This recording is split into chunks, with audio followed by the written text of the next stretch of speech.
para tanggal ang sakit na dulot nito. Mag-double action Sinotab for fast relief from pain.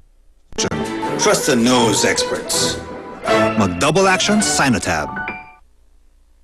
Sa unang hirit, serbisyong totoo ang lakas ng hirit. Ang saya-saya. Alright. Good morning, Good Sue. morning. Madam Sue. Madam, iba yun, yung Madam Iba ba yun? Iba, tokayo ko yun. Good morning po sa inyong lahat. Yan, yung mga taga-LA dyan, mga taga-Palalays na Priscilla, si Pio, si Rachel. Good morning. Good morning sa inyo lahat dyan. And we're back sa unang hirit ko sa exciting showbiz news for 2011.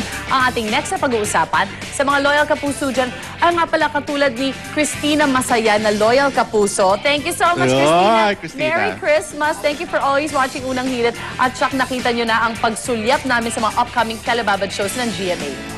Isa dyan ang Machete, Yun na. kung saan bida si Aljur Abrenica. Naghahanda na kaya siya as early as now? Let's watch this. Last year pa.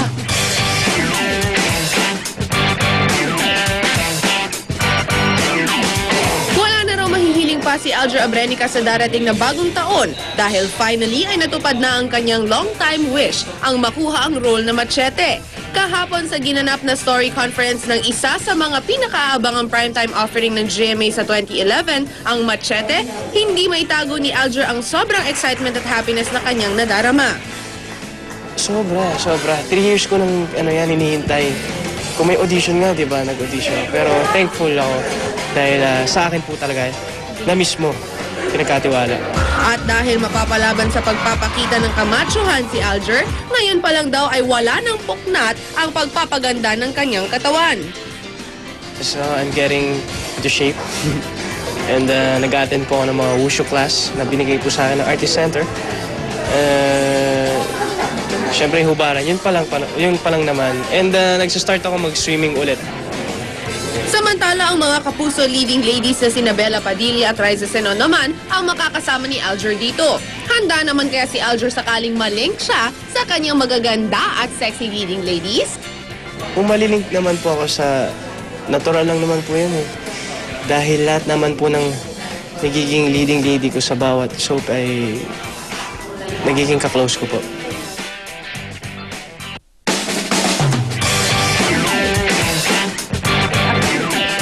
Ay, talaga nag-chicken kami, di ba? Ang pinag-usap namin si Aljur. Oh, syempre naman. Kung sino Pag-usapan natin si Aljur. Ano ba ang love life ni Aljur? Kasi sino mga kasama niya lahat magaganda. Ang gaganda. Si Raisa, abangan nyo, si Gwen. Abangan nyo dyan si Raisa sa Machete. Oo.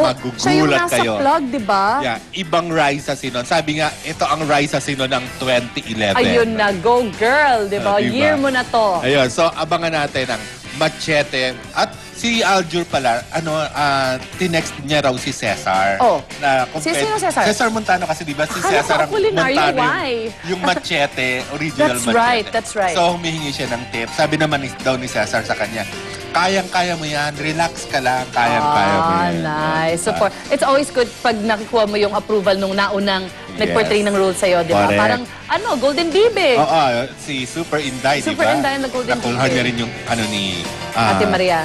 ni Maricel, nakuha ni Marian. Alright.